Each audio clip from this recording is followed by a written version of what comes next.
You've committed murder just as much as Helene did. You killed a fly with a human head. She killed a human with a fly head. If she murdered, so did you.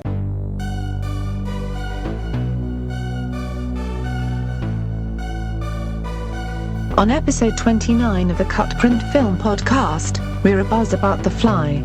Here are your hosts, Jeff, Dave, and Chris. Greetings, Earthlings. Welcome to the CutPrintFilm podcast, episode 29. I'm your only host, Chris Evangelist. Woo! Thanks, everyone. Yeah. I don't know what I'm doing here then, but my name's Jeff Rollins. Woo, it's Jeff! Yeah! Woo! Well, you're the soundboard guy, and Dave. And I'm Dave Costa. He's the news one in the booth who laughs. Oh, all right. Thanks, and that's our show. All right. What are we doing today? We're a movie podcast. Who are we? We are CutPrintFilm, and we have a Woo! Yeah! That'll never get old or tiresome. We just thought we'd try a new thing. Our website is cutprintfilm.com, where you can read all about a bunch of movie stuff. Yes. Sometimes What's our tagline? We don't have a tagline. It was a perfect scream. We review movies. We write editorials about movies. We do everything movie related except make movies because we are talentless in that aspect. Yeah, no thanks. So today we're going to be talking about David Cronenberg's 1986 film The Fly in a little bit. David Kostelberg. Yeah, David Kostelberger. Yeah. I'll have the Kostelberger. It's two pieces of banana bread with pickles in between. It's terrible. Banana bread. But what do you want to talk about first? Well, let's talk about some current films because Okay. we're getting slowly out of the dry season, and things that aren't total dreck are coming out now. Yeah, I'd say this is the first week in almost a month where something decent came out Right. that I was actually looking forward to. Right. We're going to have Gone Girl to talk about soon. That's I know. fucking exciting. Yes, in about 3 weeks. I thought it was closer. Yeah. Sorry, Dave. We'll cut that out and we'll edit it into a later episode. We're gonna have Star Wars to talk about in a few days. No, that's not until next year. So what came out this week? Why don't you tell us? Well, two films that I guess we could recommend are The Drop and also Honeymoon. Mm-hmm. So Honeymoon is it came out in theaters and it also came out on VOD, as they call it. Yes. And it's a horror film. It's an indie horror film. It's not, there's not a lot of stars in it. It's a two-person show. It has Rose Leslie from Game of Thrones, and it has Harry Treadaway from Penny Dreadful. Mm-hmm. And they are a married couple, and they go on their honeymoon to a cabin in the woods, and creepy stuff happens. Harry Treadaway was very good. Yes, They were both very good in this. Yeah, but I've always known that she was good. Right. I didn't have much exposure to This it. is the first time. I've never seen Penny Dreadful, and so this is the either. first time I've ever seen him in action. And yeah, both of these actors are wonderful. They carry the film because they have to. There's no one else around. So. Coincidentally, Honeymoon is a film that derives a lot from The Fly. In terms of the body metamorphosis, horror. Yeah. but also like the slight changes that she starts going through, and it kind of mimics Without giving too much away. yeah, when she turns into a a baboon. Yeah, when she turns to a Jeff Goldblum. But it's Jeff Goldblum from Death Wish when he plays the mother. Yeah, where he spray paints a woman's ass. He's just delightful in that film. What a scamp. It's actually created dinosaurs. Dinosaurs created man. That's terrible. You've got it twisted, Dave. You had too many Kostelbergers. Honeymoon stuffed. Honeymoon, it's actually kind of similar to Antichrist, the Lars von Trier insane movie, because it has a similar premise where it's a couple, they go to a cabin, and the female of the couple turns out to be not what she seems. But this is a little tamer than Antichrist. There's no close-ups of penises getting smashed with rocks in this film. Well, then count me out. It's more accessible. Yeah, this is more people can sit through this than Antichrist, which is only a movie for grandmas. Yes. I think you're mistaken. Oh, I'm sorry. But Honeymoon does an amazing job at going back to classic horror that pulls terror from Right. The environment and Yeah. There is not a single jump scare in this movie, which love is that. It's so refreshing. it's to be commended in this day and age where everyone just like everything is jump scares now. Yeah, that bugs me about modern horror. Because it's not that's not fear, that's shocking. It's startling. Yeah, it's not scary. and you're It's just- over it instantly.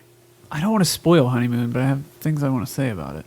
We can come back to it next year when Honeymoon 2 comes out. Honeymoon 2, The Winter Soldier. Yeah. I really liked the film, and if it had ended a little better, it could have been I loved the an ending. amazing. I actually thought the last 10 minutes were a little weak, actually. Really? I enjoyed Not so the much ending. the content, just the way it was handled. It felt rushed. Yeah, the one moment where They shouldn't have been things- playing Limelight. I agree with you there. They rushed it. They should have been I got nothing. It's too tough for me to talk about this without spoiling. Yeah, it. it's hard to go in cold and Bring a jacket. I just felt like she didn't stick with the horror enough at the end when she could have. All right. It just kind of. I disagree with you.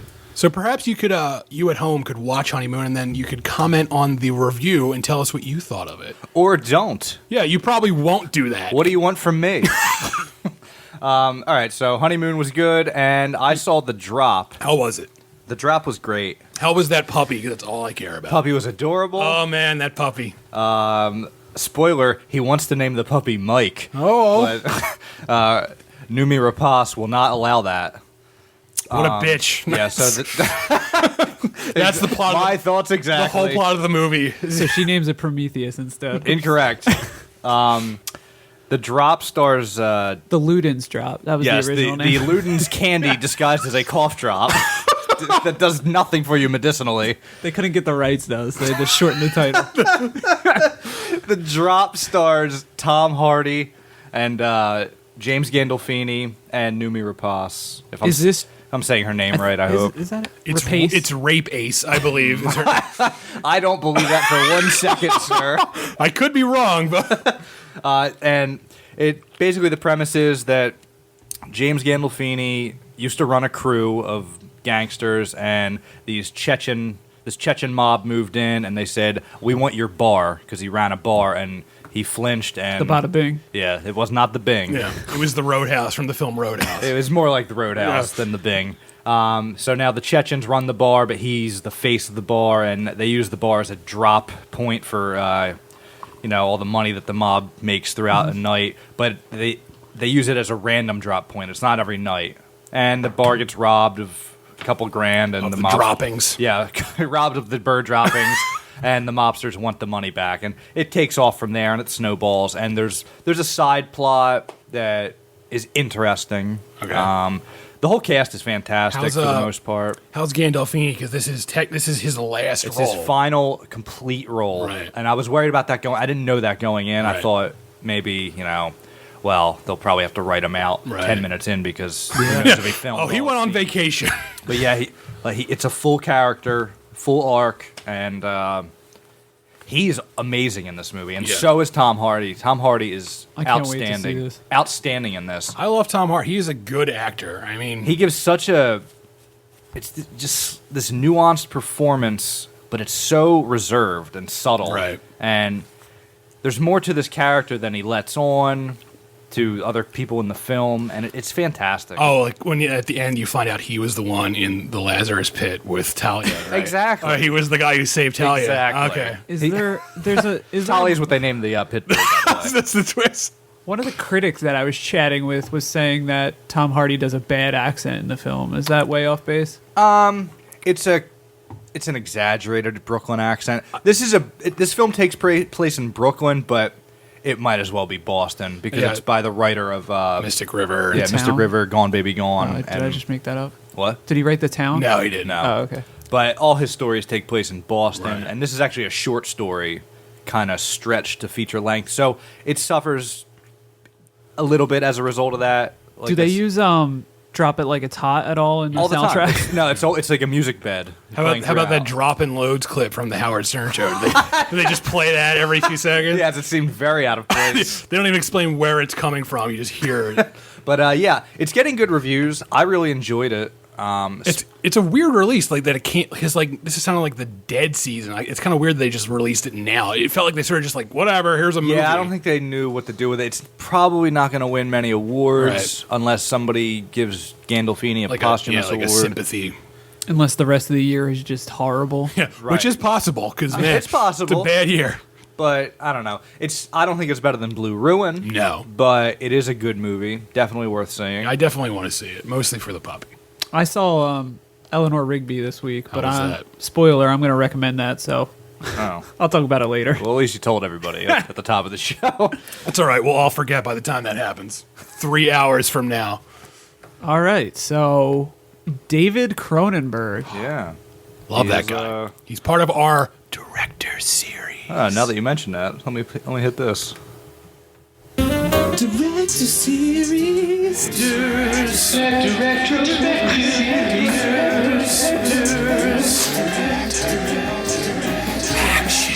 That's it. I think that's enough. They've heard enough.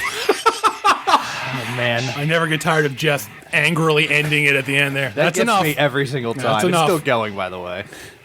It'll keep going. It goes the entire show. You just can't hear it. So after Videodrome, Cronenberg directed The Dead Zone. Yes. And then took a few years off because he got held up making, he got held up in Total Recall production. Yeah, in Total Recallville.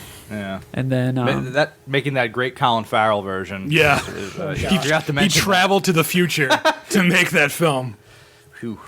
That was one of those movies that this is off base, but that like one of the first movies where it's like Bryan Cranston's gonna be in a movie. Yeah, and everybody's excited. Oh, that didn't work out. We see it and we're like, this is horrendous. What a terrible movie that Total Recall. Well, they shouldn't have cast Bryan Cranston as the female lead in that movie. I agree. It was just distracting. He only has 2 nipples. I don't understand. He's doing an Arnold impression the whole time. Getting a pump. Go ahead. Anyway, so then he goes on to make The Fly in 1986. Which is his biggest commercial hit. Yeah. It's kind of remarkable that this film is his biggest hit. And this was a hit instantly. And it was a huge hit. And because it's such a dark, violent movie. It's not really a mainstream film, but this is as mainstream as Cronenberg gets pretty much at this point. Yeah, it's like, it weirdly is mainstream now, though. Like, this made it like that kind of movie. Right. More... I don't know. Aliens, it's kind of like in the same tone as that.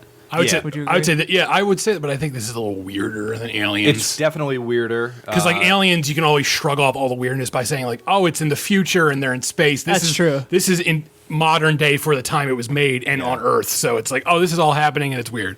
Yeah. You said Cronenberg was tied up with Total Recall, and they originally went with.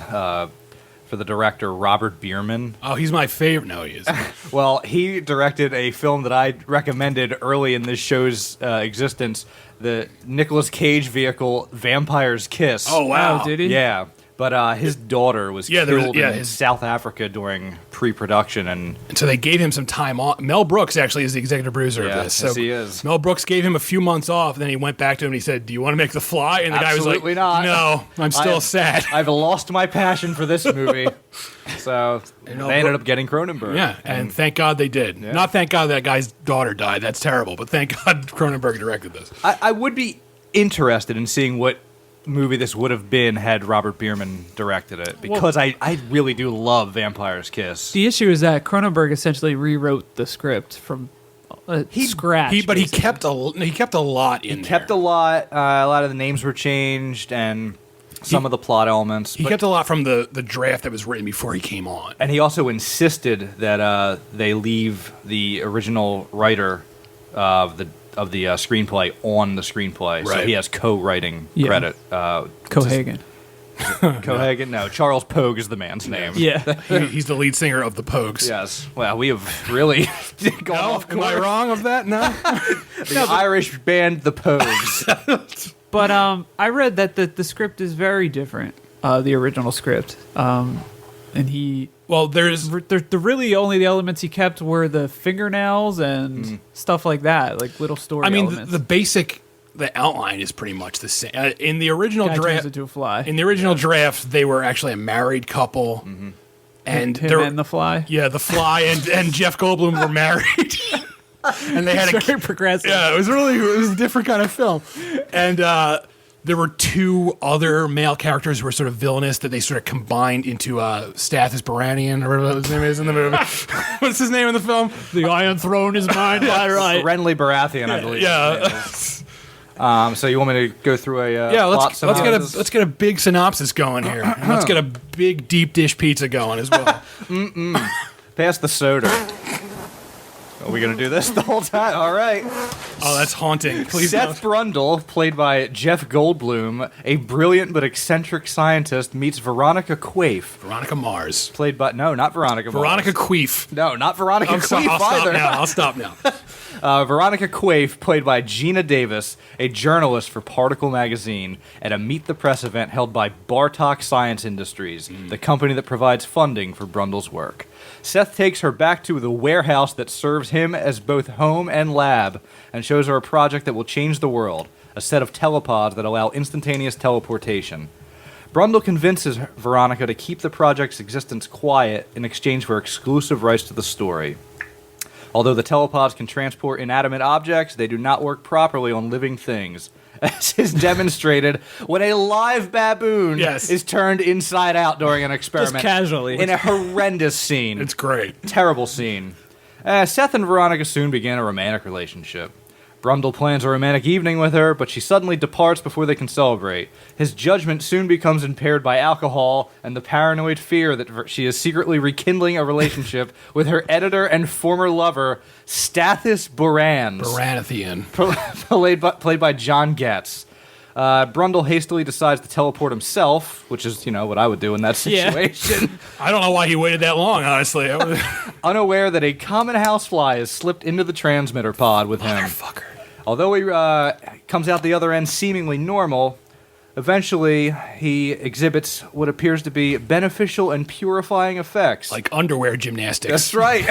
Such as increased strength, stamina, and sexual potency. He conveniently has a Olympic-style bar in his apartment. Well, what do you think his daughter in Jurassic Park 2 learned those moves? They cut you from the team? Veronica, however, is more concerned about Brundle's growing mania, as well as the strange bristly hairs growing out the wound of his back. That's what my wife's concerned about with me. And nobody else seems concerned about that hair growing out of that wound. Just her. Brundle soon realizes that something went horribly wrong during his teleportation when his fingernails begin falling off. And goo shoots out of them. Who wouldn't figure out something went wrong when your fingernails fall off? That's your first sign that something's wrong right there. He checks his computer's records and discovers that the telepod computer, confused by the presence of two separate life forms in the sending pod, merged him with the fly at the molecular genetic level. Wah, wah. Oh, poor Seth. All he needed was a line of code. Don't right. merge two. Come on. Yeah. He needed an if-then line. And like carrot, don't insert fly, end carrot. Over the next 4 weeks, Brundle continues to deteriorate, losing various body parts and becoming progressively less human in appearance. And it's disgusting. Oh. He eventually reaches out to Veronica and theorizes that he is slowly becoming a hybrid creature that is neither human nor insect, which he dubs the Brundle fly. I love it. Brundle soon starts to exhibit fly-like characteristics, such as vomiting digestive enzymes onto his food in order to dissolve it, and the ability to cling to walls and ceilings. He realizes he is losing his human reason and compassion, and he's now being driven by a primitive impulse that he cannot control. Veronica learns she is pregnant by Seth, and she cannot be sure if it was conceived before or after his fly transformation, so she decides to get an abortion. After having the worst nightmare in horrendous. the history of nightmares. Horrendous. Maggot worm, baby. Yeah. We'll come back to that. She goes to Stathis Borans. Every time. I can't help myself. Every time. Stannis Baratheon. She goes to Stathis Borans to persuade him to have abortion doctor Barry Convex. I love that. I loved his reemergence. Take the fly. I'm pretty sure he's wearing the same suit he wore as he was Barry Convex as well. Meanwhile, Brundle abducts her and takes her back to his lab. He tries to convince her to have the baby, but she says that she can't. So he comes up with a rational plan to merge the three of them, him, her, and their baby, together with a third pod. It was the prototype. Yeah, prototype pod. And so Stathis Borans, anybody? No. All right, we're Joffrey Baratheon. comes to the rescue with a shotgun, and Brundle teleports himself into another telepod. Well, what happens is Brundle thing. Brundlefly. He becomes Brundlepod. He's Stathis Baranian shoots the wire. Yes. And he It disconnects Veronica. And so Brundlefly tries to break out of the pot, and the door is half open, half open, and the transport begins. Yeah, so he's fused together now with the this door, transport pod, and a cable. Right. And he begs Veronica to kill him, as would anyone, and puts the shotgun to his own head. And she, for a moment, she's like, "Oh, I can't," because I guess she was considering maybe getting back together with him. Well, he is a good kisser. But then she blows his head off, and that's it. And the movie ends, and we're all sad. No one's happy. He's no one rather feels cute good. at the end there, though. What's that? Oh yeah, he looks like E.T. He looks like Johnny Five from it's like Short a Circuit. sad puppy alien fly thing. So we got a lot to talk about here. Where should we begin? Well, let's start at the end and go backwards to the beginning. Yes. I say we start in the middle, then do the beginning, then the end. As much as we can get it convoluted, that's the way I want to I say we start with The Fly 2 with Eric Stoltz, and then go back to... Perfect. But seriously, folks. We got a million of them. Nah, I only have a few. All right, so right off the bat, I will say this film made me miss Gina Davis in movies because what happened to Gina? She is so good in this, and it's like you forget how good she is as an actress. She made that TV show what was it? Commander in Chief, and then she disappeared. I forgot about that. She played the female president. Like that was some crazy wild idea. Yeah. That was the whole premise. Like, look how wacky this show is. Yeah. But yeah, she's gone from movies now. She was great in this. Gina Davis once had a career, and there was a reason. She was excellent. Yeah. Yeah, I mean, she still she doesn't look crazy in her old age, so I don't know why she wouldn't be acting. I don't know if she had kids and retired or what, but she actually got the job because she was dating Goldblum. And they have great chemistry. Awesome chemistry. They're great together. They're both very tall people, so that works in their favor. I have in my notes that this is the tallest, skinniest sex I've ever seen. Ever. How about there's a whole lot of Goldblum in this movie, so let's start with Goldblum then, who is also fantastic in this. Oh my God, he's just in the I first started the movie up, and the movie doesn't prep you for itself at all. You just no, are because kind of the opening music is nearly identical to the 1958 Fly music. Oh, is it? Nearly identical. There's the trumpets and horns, and it's got that authentic retro horror that sound that is very familiar to anybody that watches the Universal movies. Yes. I'm not too crazy about the music in this, but we'll get to that. Oh, really? To that. I'm sure you guys will bring up the music at one point. We will. We'll get back to anyway, it. so we just did. It throws you right into this like not sci-fi, like science convention. It dives headfirst into the plot. Yeah. We're ready to go into It the plot opens immediately. and they're at Wizard Con, I guess, is where they're at, and Jeff Goldblum, he's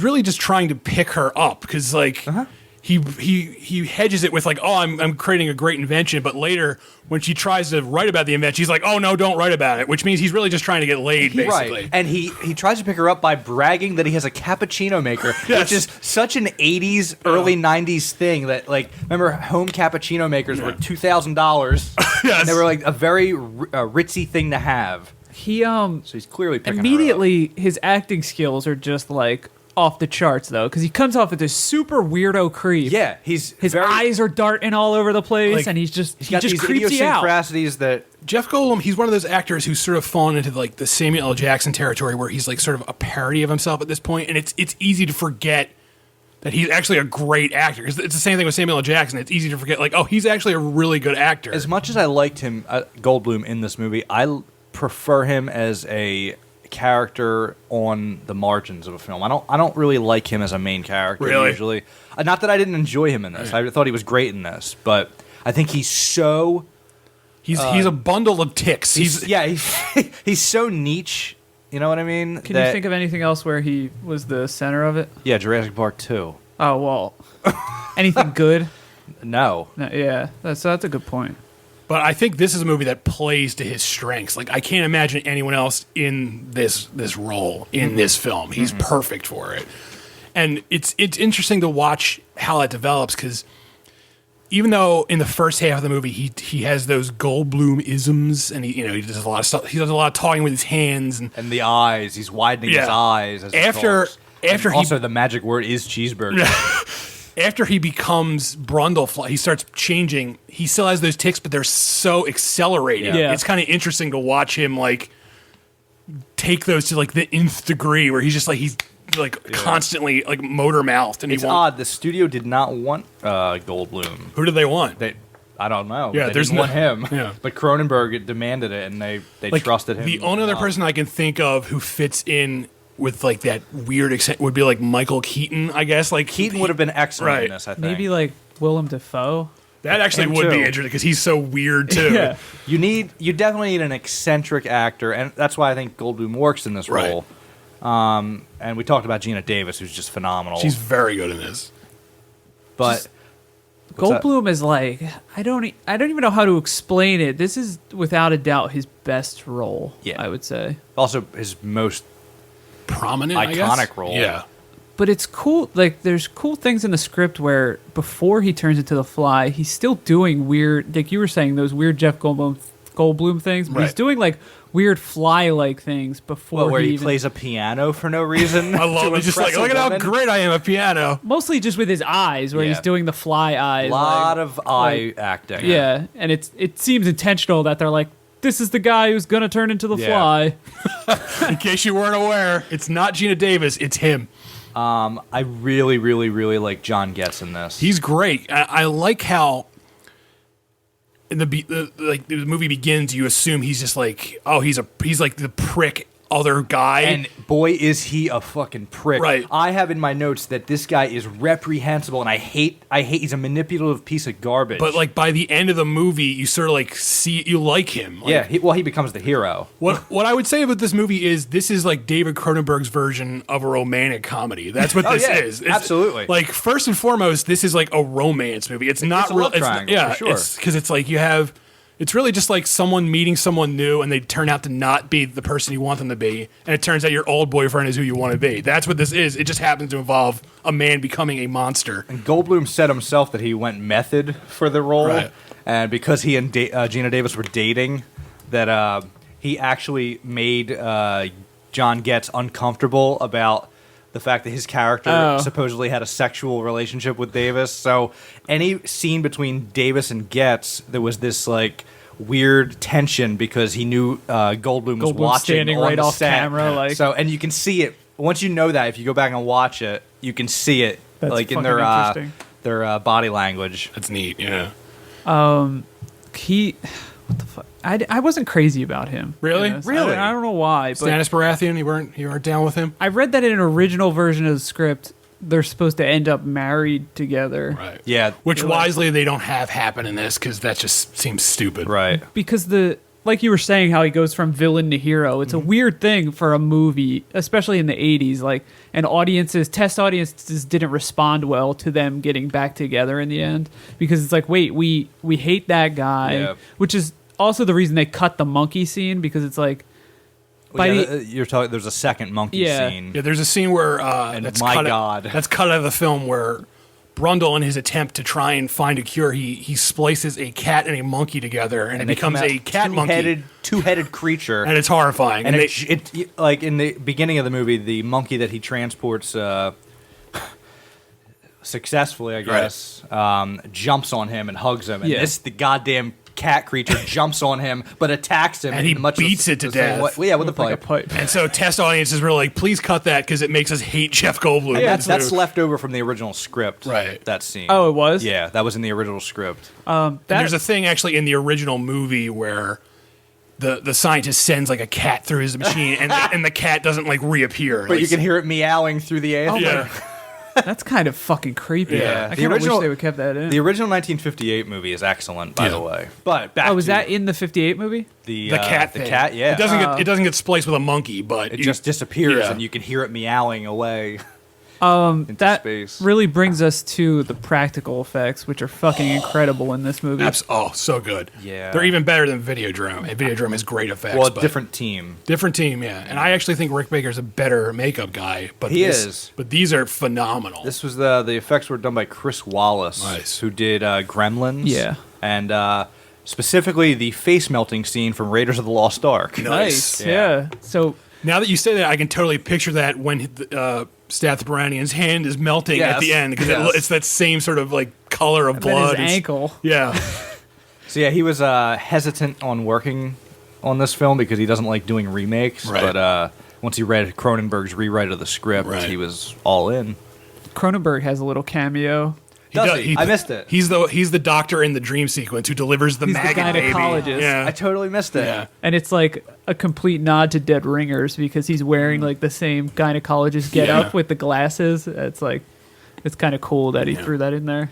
But yeah, the makeup is Unbelievable. astoundingly good because there's a lot of it in this movie. Basically, through the last half of the movie, every time we see Jeff Goldblum, every different scene, he's wearing a different amount of makeup because he's transforming through the entire second half of the movie. And it's always, like, It's still believable. visibly Jeff Goldblum Right. too, which is wonderful. And you can see that. You can see that he's in agony. Right. Like, that really comes through. It just looks because you can just- still see his features. Yeah. This grotesquerie. The crazy thing is that monkey cat scene we were just talking about has a transitional phase in it That is not that's in not the film. in the movie, Yeah. and it's one of the like most striking phases. Like he looks the most grotesque, I would say. Not the final version, which is Yeah. insanely crazy looking, but What I loved about just the monster look in general, is that I love that it doesn't look straight up like a fly. Like No, it's- in the original, like his head is like a fly head. It's like a giant fly head, which for the time is shocking. Me too. But I love that it's like this hybrid creature, and like it's both the makeup and Goldblum's performance. It just looks so just painful to function, just to become this like horrible looking deformed. Yeah. Like he can't like walk right. It just and this at the very end where he becomes like the full on fly. I love that design where it's just like constant, like the face is constantly twitching and the eyes are constantly moving. Right, and the original script had him actually turn into a giant fly, which would be ridiculous. awful, awful, and which is Cronenberg was completely uninterested in Right. doing anything like the original movie where a fucking fly's head gets put on a Yeah, human's a body, and a perfectly human's shaped- head gets put on a fly body. Right. In fact, there's a story about Vincent Price not being able to get through his line. Right, in the reading original. about you killed a fly with a human head. Like apparently that took 100 takes to get through because you could not say it with a straight face. This is utter bullshit. I'm not reading this, Drek.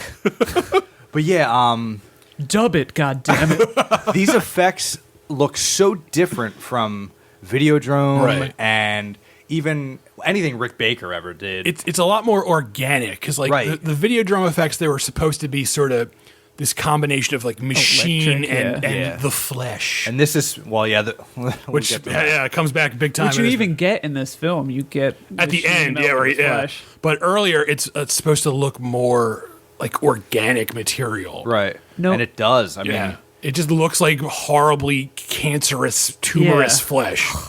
Oh, what's that? and he's when got- he lifts up his shirt. And Goldblum, he starts keeping like in his medicine cabinet all his what's it called? discarded The Brundle Natural History Museum, where he Yeah. just like he opens it, like you can see like his penis is in a Yeah. jar, all this stuff. It's just I mean, horrible. What else? Where else would you put your penis? Yeah, absolutely. In the medicine cabinet. You no matter how many times you see the fly, you will forget how grotesque and This movie is absolutely disgusting. This is like it's a gross movie. when his tooth just falls out onto the Oh. keyboard, He's you're like, just like biting a "Oh." pencil and just like I started screaming, laughing. because even like it's the just- first thing that happens, like Oh, when his you mean when he pops his fingernail off and pus comes out like it's a pimple? His nail comes off and he squeezes his finger and pus just shoots onto his mirror and it's like and it's gross, but it's also like darkly humorous. There's a great scene that just from beginning it's just funny as hell. Basically, Gina Davis shows up at the apartment and it's the first time she's seen him when he's just all mutated. And he's going to eat a donut. And so flies, they can't digest solid food, so they spit up this, it's called vomit drop, onto their food and it disintegrates it, and then they slurp that up. So without any like thought, he just picks up a donut and just barfs on it. And she just looks horrified. He goes, "Oh, that's disgusting." And then, but then, as if that wasn't funny enough, he goes to like touch his ear, and his ear just fucking falls off, and he goes, "My ear," and it's hilarious. It's so funny. It's absolutely played for both. It's successfully played for both horror and laughs. Right, it works both ways. It's supposed to be disturbing, but it's also, you can tell it's clearly supposed to be just darkly funny. And that's a rare feat to be able to accomplish, playing something simultaneously for horror and laughs and achieving both. What's great, nearly impossible. Well, on the commentary, Cronenberg points this out too. What test audiences reacted the most to that scene is after his ear falls off, and he says, "Help me," and she hugs him, and she presses her face against the side of his face where the ear just came off. Yeah. And Cronenberg said, like, test audiences, like, screamed as just, like, in joy and, like, terror in that, because she's pressing her face against this, like, gooey mass where his ear once was. I was going to say, she won't stop fucking hugging him. And, like, it's a genius way to make the audience feel empathetic, like, at the same time. Like, you're Gina Davis if you're watching it. So every time she hugs him, you're like, oh, fuck, I wouldn't hug that guy. Exactly. And that brings us to where she tears his jaw off. Oh, which instigates the final transformation to where he actually turns into the final fly. countdown? Yeah. No, not the final incorrect. This is just like, it's nonstop horror. Like his legs, he clearly skipped leg day because his skin just oozes off. Just like, it's horrifying. And then like his face melts. And what I love about this effect is, as his face is falling off, you see his human eyes just like liquefy and run down his cheeks. It's great. And what they did with this effect, I think it's fantastic.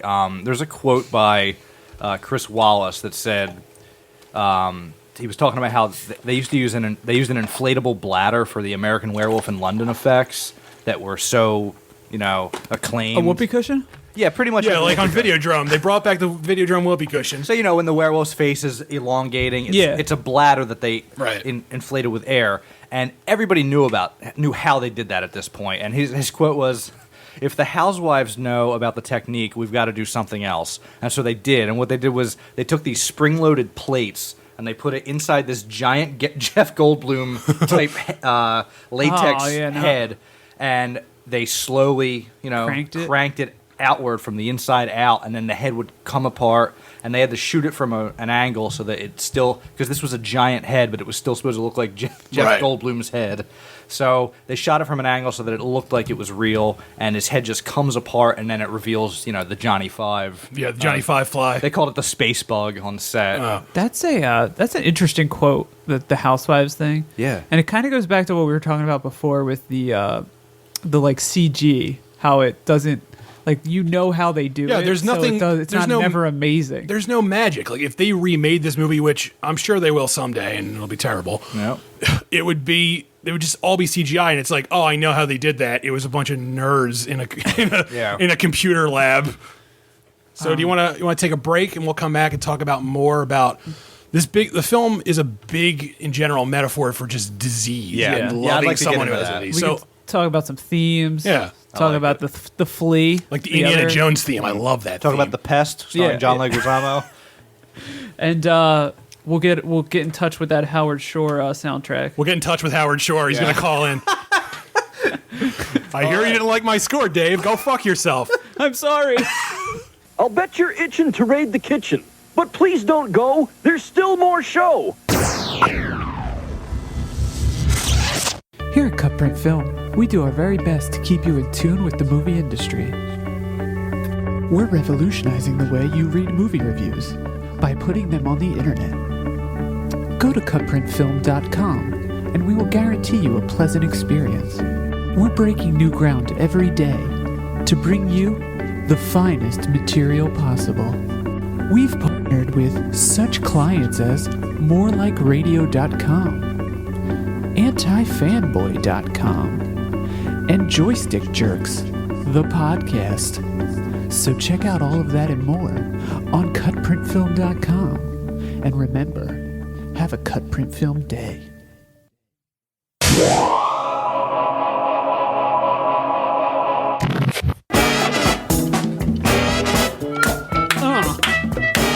Welcome back, everyone. Drinking Crown Royal right out of the bottle with a straw, though. We don't want to get germs on each other's lips. You know what this song needs? I don't know. Why don't you tell me? Oh, there he is. Yeah, Superfly, Jeff Goldblum. Jeff Goldblum is Superfly. He has a super mane of hair in this. Oh, there's a lot of big hair. Him and Gina Davis, they have a whole lion between them, I think, with their hair. Okay, Superfly, we heard enough That's enough of of you. you. I That can was the never great hear Curtis Mayfield. Yeah. In studio today And replacing Robert Loggia. as our janitor who also sings. All right, so what are we getting into now? Well, let's talk about. We want to talk about the themes of the film also, Yeah. and how it deals with disease and just people reacting. The to theme disease. park? Yeah, we're The going to fly talk the fly theme park. What could go wrong? I would like to point out this is an interesting movie. It sure is. All right, sorry. Well said, everybody. This is, I tried wording this intellectually, a stationary film about transportation. Go ahead. Repeat that, please.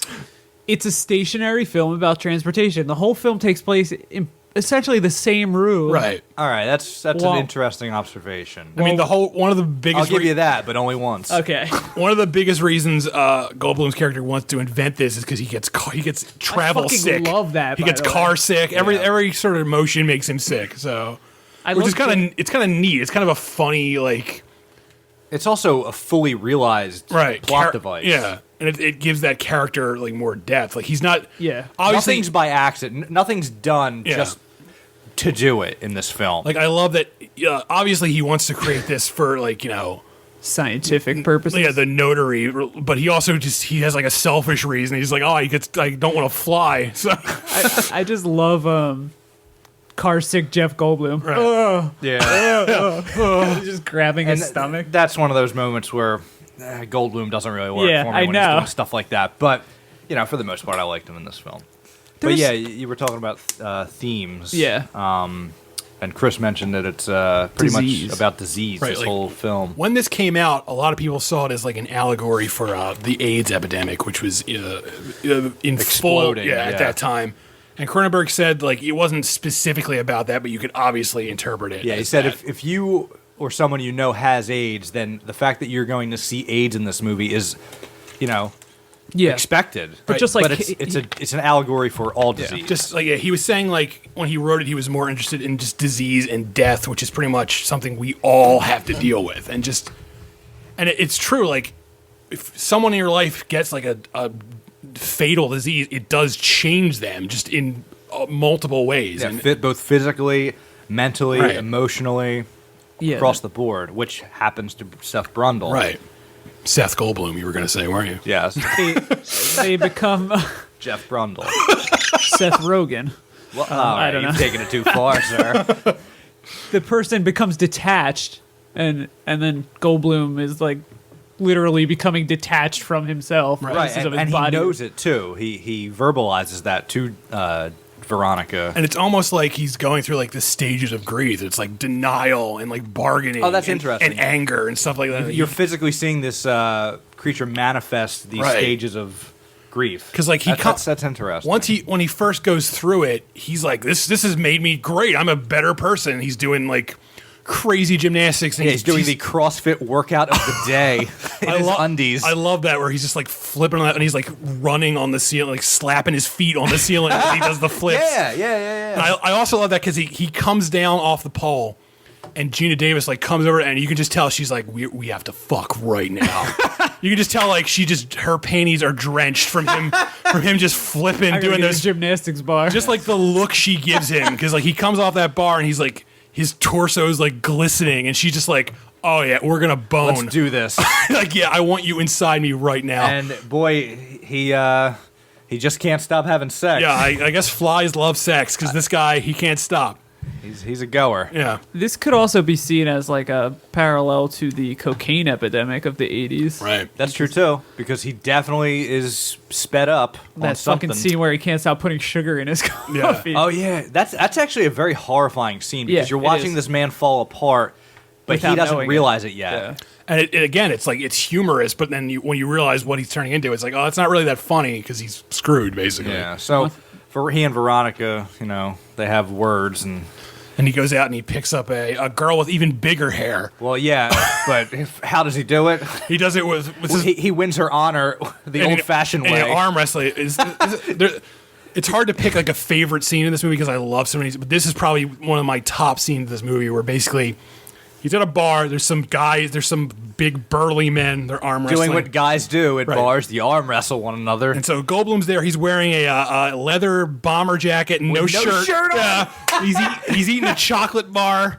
Fucking leather jacket, no shirt. Yeah. He's like the fucking Fonz. And he looks horrendous, by the way. Yeah. He looks like... His face is just covered looks like in... he smells. Yeah. Well, Veronica says later, you she's smell like, terrible. She's like, oh, you look bad, you smell bad. And so he says, like, there's a girl at the bar and there's two men. Nancy Allen from Blowout is there. Yeah. Yeah.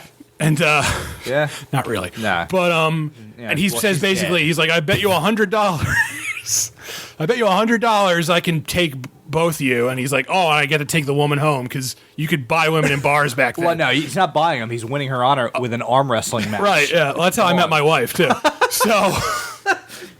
But you said you met her the other ways that you've said before. Oh, what, OK Cupid? Yeah, OK Cupid, but first it was the arm wrestling contest.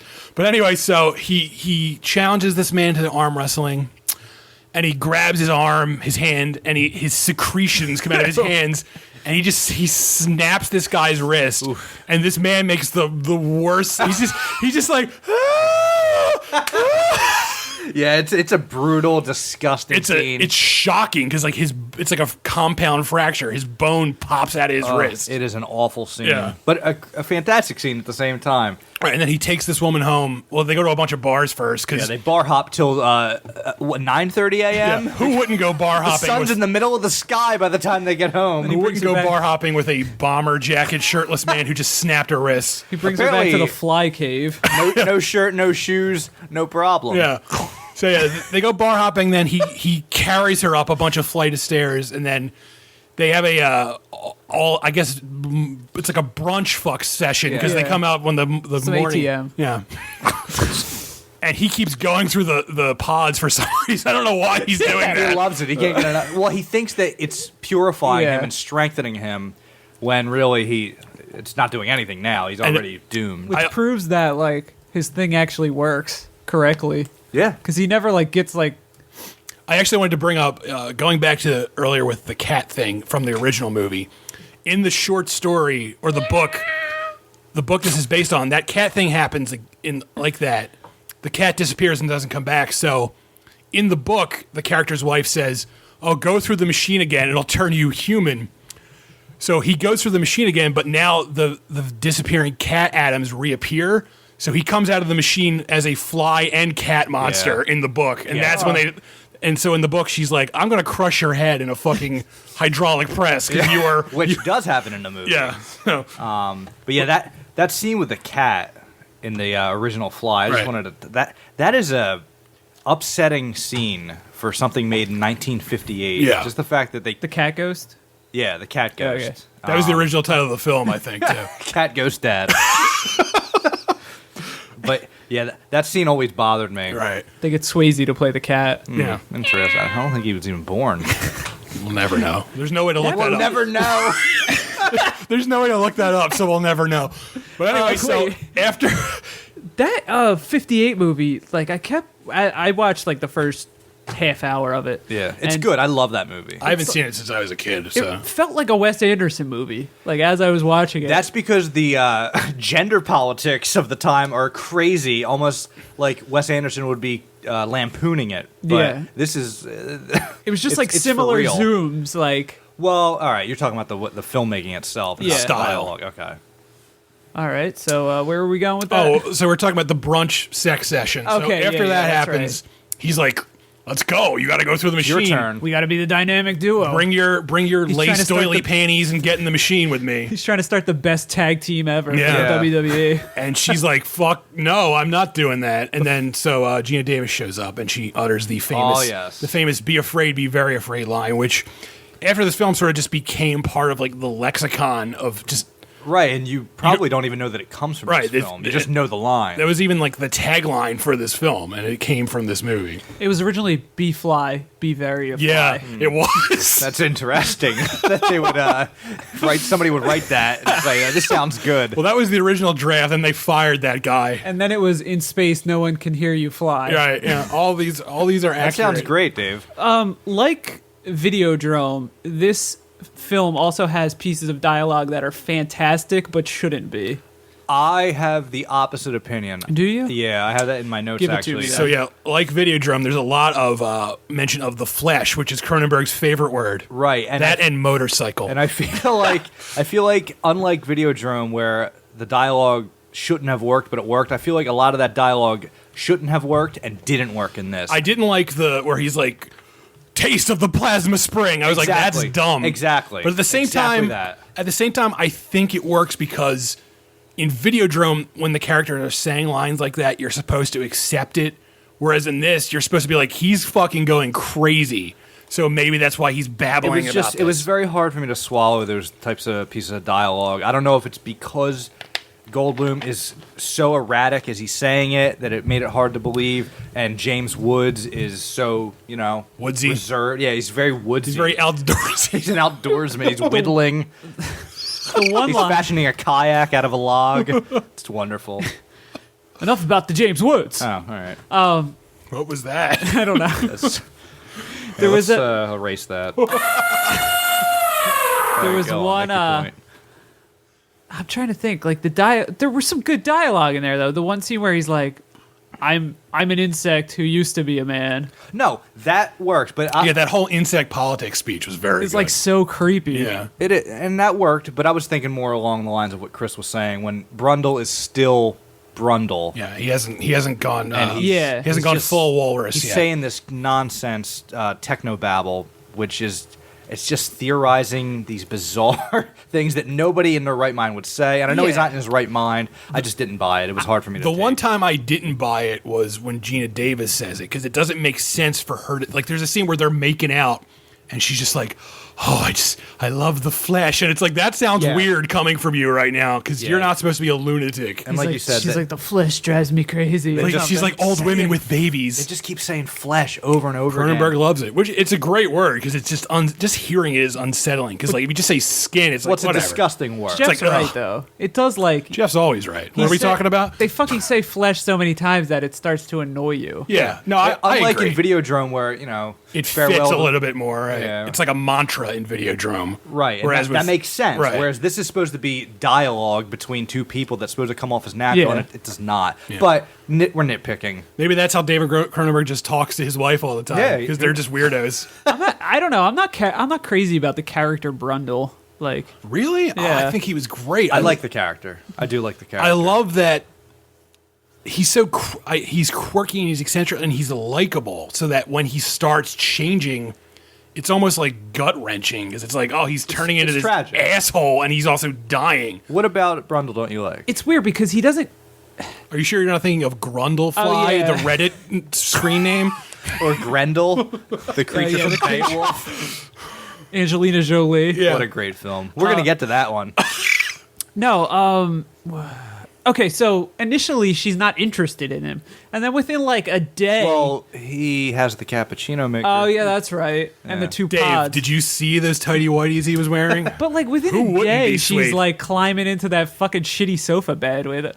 Like, well, I mean, you also have to think of it as like time's passing. I don't know if that was a day. Yeah, and it's also like he's a brilliant like scientist, and she writes for a science magazine, so she's no dummy. Magazine. And like earlier in the film, she mentions like she has like a major in science, so like she's sort of like attracted to like science and stuff like that. So who wouldn't melt a little bit when a handsome telepod man shows up? But even he's Jeff Goldblum's a good-looking guy. I mean, he's weird, but he's a good-looking now guy. He is. You don't think he was good-looking then? He's strange looking. He's strange looking, but it's not like an unattractive strangeness. Yeah, no, I agree with Chris. We both want to bang Jeff Goldblum. We would love to triple kiss Jeff Goldblum. All right. Well, I guess I do love Brundle then. Compared to Videodrome, how do you rank The Fly? Is it better, worse, about the same? I love The Fly, and I would say better. Really? A better movie. You think The Fly is better or Videodrome is better? Oh, The Fly. Okay. I think Videodrome's better. I think The Fly is more accessible. I think Videodrome is probably is Cronenberg's best movie, but this movie, I would say, is like a close second. This is a great movie. This is an excellent movie, Like- and I was wrestling with which is better and why. Right. And I think just Videodrome has a lot of theorizing that it forces the audience to do. You have to think about things and think about this world, whereas The Fly is very character-driven. Right. Like we were saying, like, last week we had a little difficulty talking about the Videodrome because it's a very, like, visceral and cerebral movie. Yeah. Whereas it's a little easier to talk about The Fly because even though it does have those... It's a three-man show. Right, yeah. But the Fly will always have that like nostalgia to it. You know what I mean? It fits in with those Halloween movies almost. Yeah, you know well, what I- this is true horror. Whereas Videodrome, there's horror in it. Right. It's more of a, like you said, a cerebral Right. Sci-fi drama. This is pure horror. This is a horror movie. This Right. is body horror taken to the next level. Yeah, this is like the ultimate in body horror. And I don't know, going back to like why I think Brundle is likable is because I think like the ending is devastating. Oh, yeah. Like even after everything he's done and become, even after trying to basically like kill Gina Davis in the pod, when he crawls out and he's just like this pitiful monster and he just asks her to kill him, it's like, this is depressing. Like you feel bad because like you obviously he needs to be killed at this point because what the fuck, And he's for not the gonna have any life or For the anything. second time now, we're ending a Cronenberg movie with a gun to the head. Right, and with it's- somebody pulls the trigger. And it's like it's sort of different because like with Videodrome, even though I love James Woods in that movie, I never really felt Connected. sorry. But yeah, there's for no him. empathy for that character. Like yeah, when James Woods ends Videodrome by killing himself, I'm not like good, but I'm also not like, oh, I feel really bad. Yeah. Whereas with The Fly, with Brundle, it's like I really wish this hadn't happened to this guy. I feel really bad. Yeah. Yeah, I just think it's the narrative form of The Fly that makes it better than Videodrome. Like you're more It's more of a standard invested in the narrative. journey. It's you know? easier to get through. I mean, Absolutely yeah. easier. So, of all the constant gross scenes in this film, if you each had to pick the most disturbing scene to you, what would you pick? Oh, wow. When the tooth falling onto the keyboard is Right. mine. It really You got to think like, about it teeth made me falling out. scream. Yeah. yeah. Yeah, that's always a nightmare. And just his Losing reaction teeth. to it, like, ooh, fucking tooth fell out. I love that. Like at first, he's horrified with his body horror, but like I love like as the film gets nearer the end, he's like that scene you mentioned where he's on the wall. He's like, "Look at this. What's this? I don't know." He's like just embracing it. Got a giant tumor on his Yeah. stomach. I think for me, it's when he's in one of his transformations towards the end, where he's still visibly Jeff Goldblum, and he's kind of hunched over and talking to Gina Davis, and he's doing like He's doing Right. twitches, and he's got those ticks going on with his eyes, and he's Right, looking inside.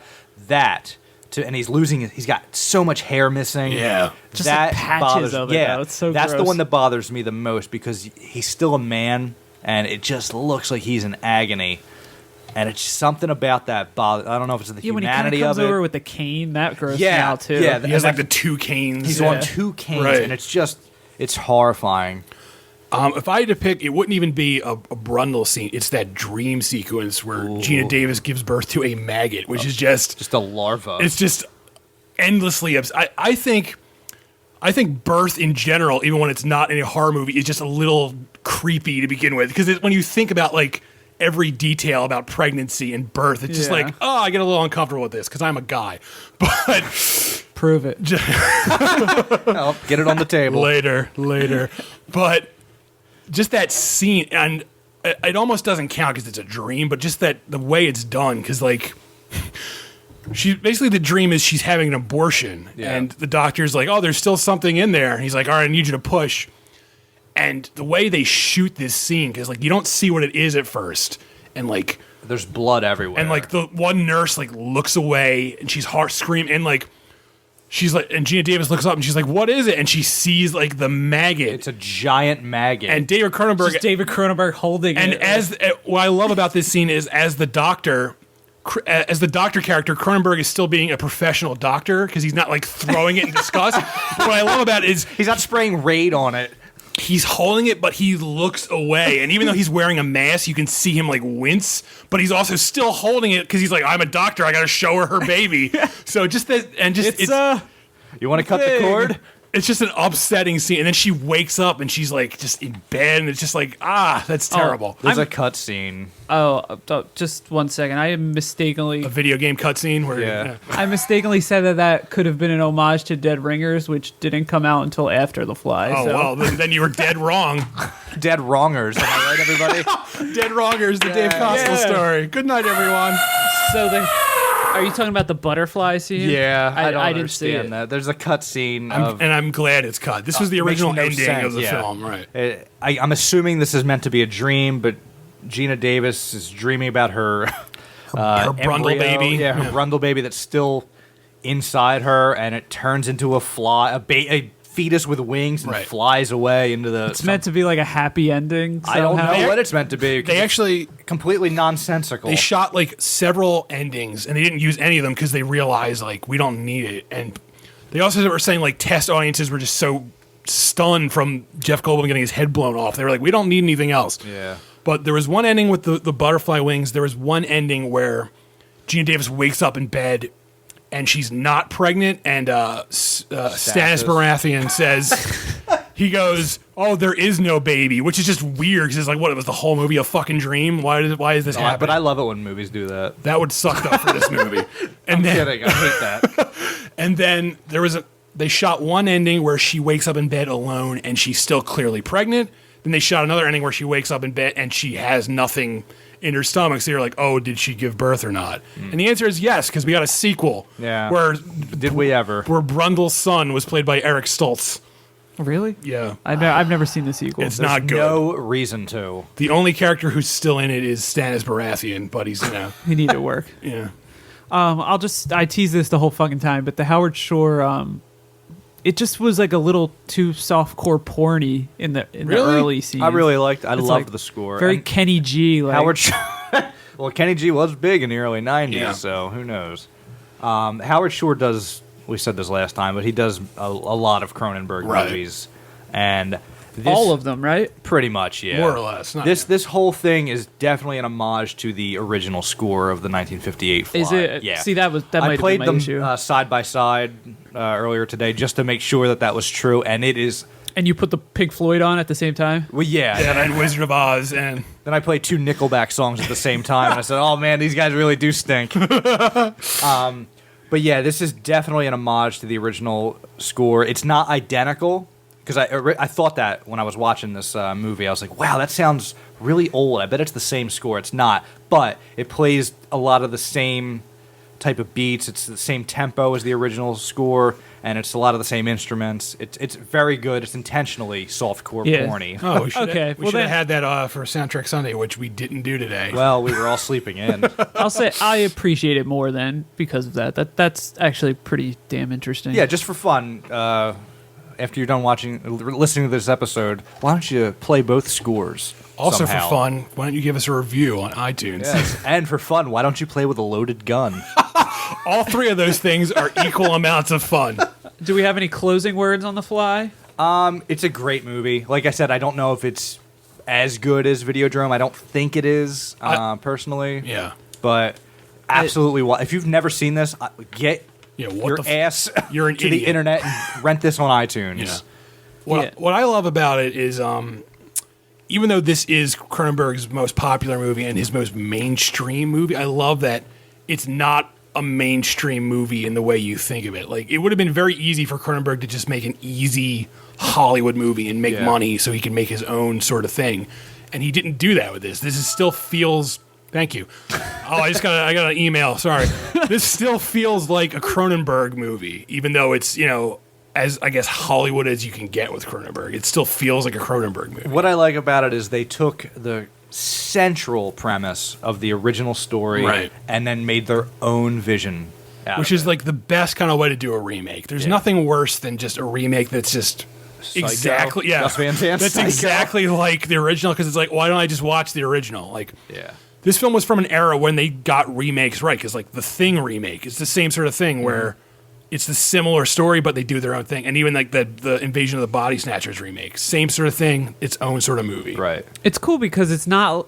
You were saying it's not traditionally a mainstream movie, Right. but it's like the mainstream adjusted to Cronenberg sensibilities. Yeah. And that's what's cool about it, is that this marks a time where we're like, we want more. It's like drive-in movie theater gore Right. like this, Right. but done well. Yeah, Not like it's not fucking- like it's not trashy. It's like it's a movie with actual like intellectual thought behind it. It's not just like look at this gore and hard. Yeah, Because you do care about Brundle. Yeah. And even in the end, even though Stathis Barands is a reprehensible character, Right. there's still qualities to like he saves Veronica. like he steps up at the end, like not even just like the ending scene, just in general, because like she goes to him when she's pregnant and stuff like that. I want a sequel of handless, footless him making a shitload of money off of the transporters. That's all it is. He stole Brundle's that would be idea. wonderful. He's just fucking loaded. King of the universe. Stan Baratheon or whatever his name Yeah. is. All right, cool. Do some recommendations. Yeah.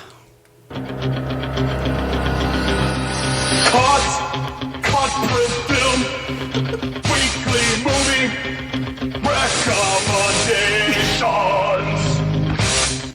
Oh, that doesn't get any better than that. Well, does that it? hard ending too. It just cuts off. Burp. Who's going first, folks? Now, if that was me, I would have Just done it ignore again.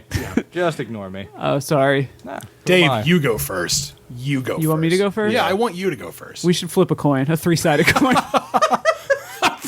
We don't have any Russian currency. I have this don't believe. three-sided die. I'll roll that. As I said earlier in this episode, I will be recommending The Disappearance of Eleanor Rigby, Them, which unless you live in New York, you can't see until Friday. All right, so what's the backstory on this Okay. Because it's crazy. So Ned Benson, the director, filmed What two... about Bed Nenson? Uh, All right, go on, continue. Dave? was that an elephant? It was. As a fly. You'll never forget. Brundle elephant. Anyway, he filmed two separate movies. The Disappearance of Eleanor Rigby, him, and then The Disappearance of Eleanor Rigby, her. I think it's called him, right? Yeah, Him. It was and called her. Shim, I believe. That's the that's the Very combined- insensitive. Very insensitive. Yeah, it's the very rude. It's fucking podcast, man. We get to the end, we just Yeah. fall apart. Anyway, so each film was 95 minutes long, combined for a nice 3-hour and 10-minute block. Who of your- doesn't love your day. 3 hours and 10 minutes of movie? And these are actually being released, I learned, in limited Yeah. markets. I The didn't realize individual that. ones. Yeah. Oh, cool. But I won't get to see them until they're out on DVD Until you or something. die. Yeah. yeah, that's interesting. But anyway, Ned Benson or whatever his name is. Ned Beatty. Ben Nenson? I don't. You confused me. I really don't remember. Not a lot of directors named Ned, so it's Uncle I Ben's know, rice it- box. It is that feels what you're talking wrong.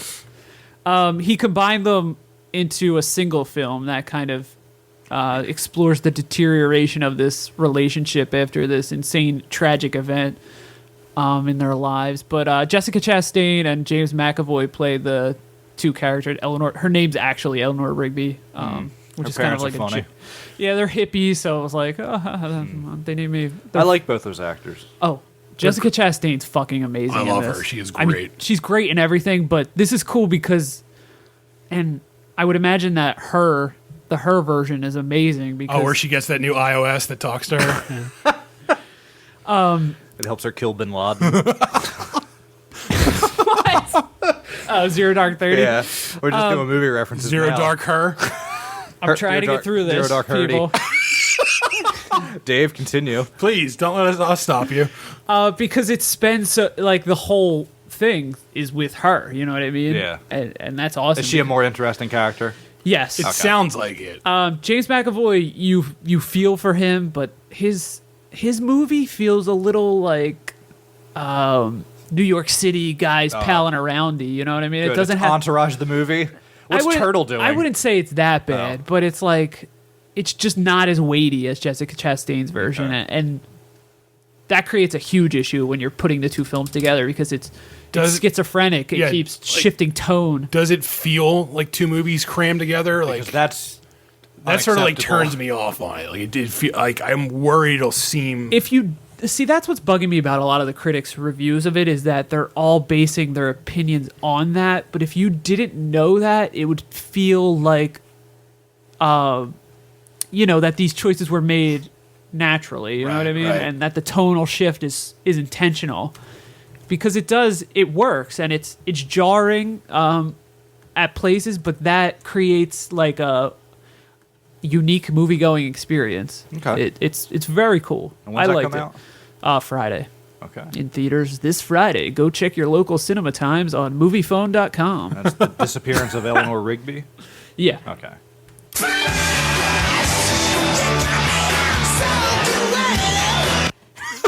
Who's up next? Whoa! Well, that was just a solid block of sound on the on the time code thing. I'll go, I guess. Yeah, please do after that. All right. Sorry, everybody. I got a little excited with Aerosmith and Steven Tyler. My recommendation is a 1966 film called Seconds. It's directed by John Frankenheimer. I've always wanted to see this. It's fantastic. Yeah, it's John Frankenheimer did The Manchurian Candidate, the original one. Yes. Not the Denzel Washington one. No. And he also did Black Sunday. he did, and unfortunately, he did Reindeer Games. He also did Ronin, which is like Yes. a really good movie. Yeah. Yeah, most recently, if you're going to watch one of his recent films, watch Ronin instead of Reindeer Games. I think Reindeer Games is like his last movie, which is depressing because he passed away. It stars Rock Hudson, John Randolph, and Salome Jens. And it's about an unhappy middle-aged banker who agrees to undergo a procedure that will fake his death and give him a completely new look and identity, but it comes with a price. And Doesn't everything. the price is definitely interesting. $20. Yes, it's. I don't know. And he's like, I don't know if I can swing that. But that's $20 1966 money. Yeah, which is like that's like $30. $140 now. You gonna tell us the twist? No, no. This is much like No Good Deed. I can't. I can't. Please do not spoil let the twist shocking twist. slip.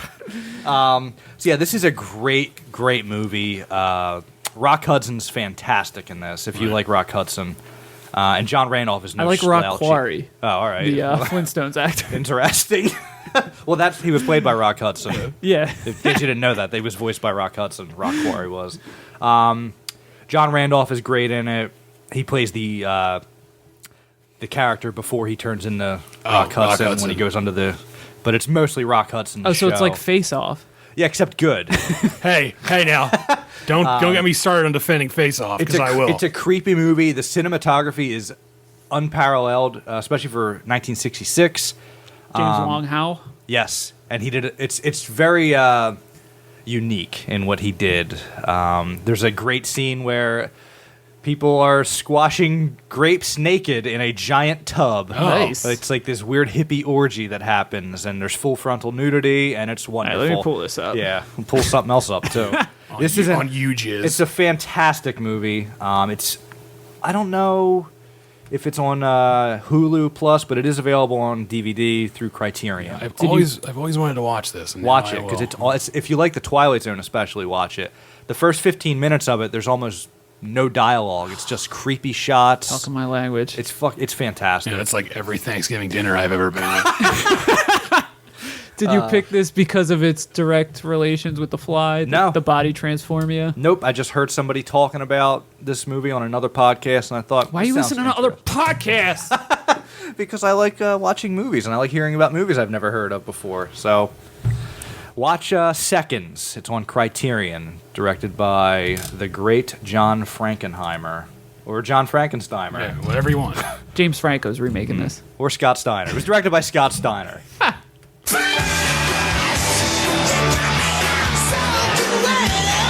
Chris?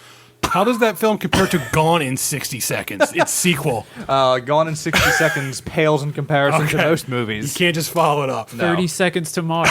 Oh, boy. Put on all their albums at once, please. My pick is 1963's Charade. Oh. So, Two 60s buddies here. yeah, we love the Yeah, 60s. what the fuck, guys? You could have told me it was 60 Saturday. Even though it's Sunday. So, I haven't really seen a lot of Audrey Hepburn movies. Like I've seen Breakfast at Tiffany's. So, I love Audrey Hepburn. So yeah, I was sort of like, I don't know what I'm missing with Audrey Hepburn. So there's a bunch of Audrey Hepburn movies on Netflix. I watched a few. I watched Roman Holiday, which was her debut, which is great, and I also watched Charade, which is fantastic. So in Charade, Audrey Hepburn, she plays a woman. She's married to a very rich man, and she's sort of bored in her marriage. She doesn't really get along with her husband, so she decides she's going to divorce him. But before she can divorce him, he turns up dead. And apparently, before he died, he stole a lot of money. So the government in this film is represented by Walter Matthau. And Walter Matthau... Back when he was doing dramas. So Walter Matthau in this film, he's younger, and by that I mean he looks exactly the same he looked right before he died. He looked like a shoe falling apart. Walter Matthau was eternally old. So Walter Matthau plays a government agent who's trying to get the money, but also there's a bunch of men from her husband's past who show up, and they all have weird eccentricities. Like one has like a hook for a hand. And one of them is like this generic Southern guy who's named Tex. He's played by James Coburn, was a great character actor. And one of them is like this older guy who sneezes all the time. So they're all trying to get their money back. But which one is bashful? They're all trying to get their money back, but also she runs into a guy played by Cary Grant, who is at his most charming in this film. Does he have his tiny mustache? No. Pencil mustache? No, he doesn't have that in this.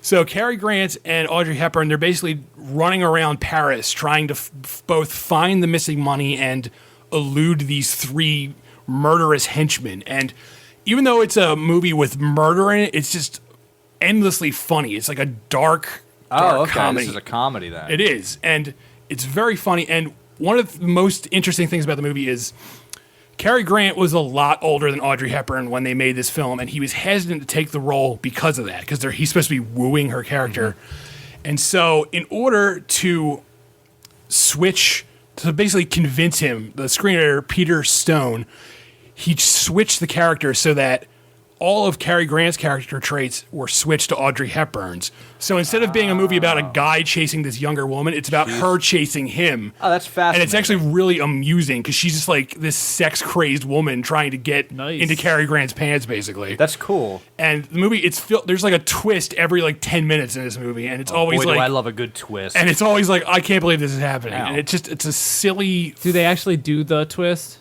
They do. Chubby Checker shows up. I wish I could twist your head off for that. That's a logical reaction to that joke. So, but it's a lot of fun. Audrey Hepburn is great in this, as she was in most things I've come to learn. And she was delightful. Yeah, because of the way the studio system was set up back then, it's tough for the director's series to explore like an actress. Because every studio kind of had the same movie, right, and the same themes over and over. Yeah, so it'd be cool to like do like Audrey Hepburn, like a series of films. Yeah, I agree. We should do that sometime. And Charade, it's almost like a Hitchcock movie. So much so that a lot of people think this is a Hitchcock movie. Some people call this like the greatest Hitchcock movie Hitchcock never made. Oh, all right. Because it's got that sort of like, because Cary Grant is in it, and it's got that sort of like European feel to it, and it's a mystery. Nice. And it was directed by Stanley Donen, and it was 1963's Charade, or Charade, if you will. Oh, I won't. And with that, we have to wrap it up. We have to end this charade that we give a shit. Pretend that we had a good show. Tell each other this was great. I'm just kidding. It was wonderful. You two are lovely gentlemen. Oh, you're so sweet, Jeff. I am. Get off me. With your little chubby cheeks. So if you were enjoying the Cronenberg series, you won't next week. Next week, we have a hammering blow to you. Yes. When we talk about what year did this come out? 1999's Existenz. Right. We could have done any of his other good movies. No, but it was my turn to pick a movie, and I picked Existenz. Jeff loves misery, so. Which, you never know. When I saw Existenz many moons ago, I liked it, so it might not be that bad. Yeah. I picked it because I never saw it, and I thought, well, if we don't watch this now, I will never watch this movie, probably, so why not? That might have been a good thing, though. Well, it's the only movie between Videodrome and Existenz that Cronenberg wrote and directed fully, without the help of anyone else. And apparently they explore very similar themes. So. Right. Well, that's another reason I picked it. It's kind of like Videodrome for video games, if you will. And probably not very good. No. But And Lana Del Rey song Video Games plays for the whole movie. That's impossible. I don't know how he did it.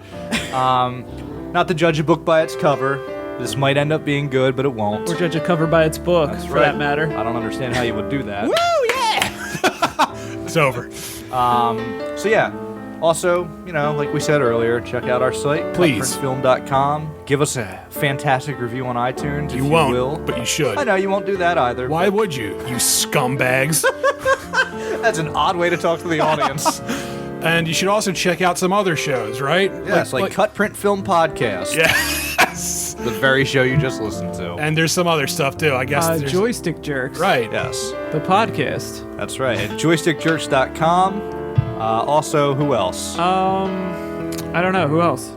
Anti-Funboy at All right. antifanboy.com. It's interesting that their name is different than the URL. I don't know. It's a thing. I don't know. It seems counterintuitive, but I don't know. And go to morelikeradio.com to check us out and more other podcasts. 215 other podcasts. Yeah, just click through that massive slider and pick which one is your favorite. Oh, come on, Curtis Mayfield. Don't start vacuuming yet. We're not done. I don't know why he's vacuuming the ceiling. He's very strong. He doesn't know what he's doing. He's I guess Superfly, that's why. I guess Loja didn't leave him good notes. Notes! Good night.